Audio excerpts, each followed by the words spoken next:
ഗുജറാത്തിയുടെ ചരിത്രമുറങ്ങുന്ന കൊച്ചിയുടെ മണ്ണിൽ ഇന്നും അലഞ്ഞു തിരിഞ്ഞു നടക്കുന്ന ഒരു ഗുജറാത്തി മധ്യവയസ്കനുണ്ട്. തിരക്കേറിയ ജീവിതങ്ങൾ കണ്ടു തഴമ്പിച്ച മുഖം. 15 വർഷമായി ഗുജറാത്തിയായ വിജയ്കുമാർ ഭവൻജി കൊച്ചിയുടെ തെരുവിലുണ്ട്.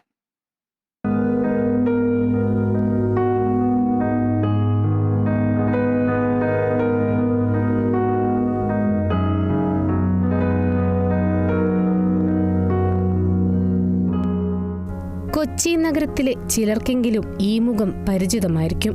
കഴിഞ്ഞ 15 വർഷമായി നഗരത്തിന്റെ പല ഭാഗങ്ങളിലായി അലഞ്ഞു തിരിഞ്ഞു നടക്കുന്ന ഇയാൾ യഥാർത്ഥത്തിൽ ഒരു ഗുജറാത്തിയാണ്.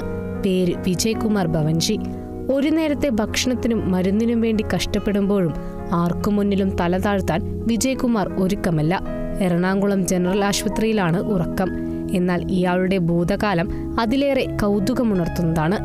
കൊച്ചിൻ കോളേജിൽ BSc സുവോളജി വിദ്യാർത്ഥിയായിരുന്ന ഭവൻജി ഗുജറാത്തിക്ക് പുറമെ മലയാളം, മറാഠി തുടങ്ങി 7ഓളം ഭാഷകൾ സംസാരിക്കും. നഗരങ്ങളിൽ അലഞ്ഞു തിരിഞ്ഞു നടക്കുന്ന വിജയ്കുമാറിന് മുംബൈയിലൊരു കുടുംബമുള്ളതായും പറയപ്പെടുന്നു.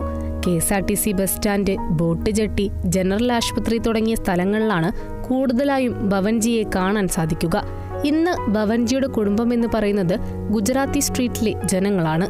അപകടത്തിൽ കാലിന് പരിക്കേറ്റതോടെയാണ് ഭവൻജി കൂടുതൽ പ്രതിസന്ധിയിലായത്. ആഴ്ചയിൽ മരുന്ന് വാങ്ങാൻ വേണം 700 രൂപയെങ്കിലും. ആർക്കു മുന്നിലും കൈനീട്ടാത്തതിനാൽ മരുന്നിന് വേണ്ട പണം കണ്ടെത്താനും ഭവൻജിക്ക് കഴിയുന്നില്ല. എനിക്ക് വേണ്ട ട്രീറ്റ്മെൻറ്റിനാണ്. എനിക്ക് പണിയെടുക്കണം, എനിക്ക് ജീവിക്കണം.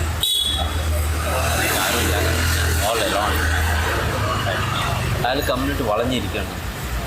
ഡോക്ടർ സജസ്റ്റ് ചെയ്തത് പ്ലാസ്റ്റിക് സർജറിയാണ്. ഇംപ്ലാന്റ് ഉണ്ടായിരുന്നു, അത് ഞാൻ ഒരു ഓപ്പറേഷൻ കഴിഞ്ഞു.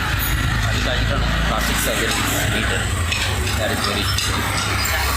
അതിവിടെ ചെയ്യില്ല, കോട്ടയം റെഫർ ചെയ്തേക്കണം. കോട്ടയം പോയി ചെയ്യും. വിവിധ സന്നദ്ധ സംഘടനകളും ആരാധനാലയങ്ങളും നൽകുന്ന ഭക്ഷണം കഴിച്ചാണ് ഇന്ന് ഇയാൾ ജീവിതം കഴിച്ചു കൂട്ടുന്നത്. Kerala vision news, Kochi.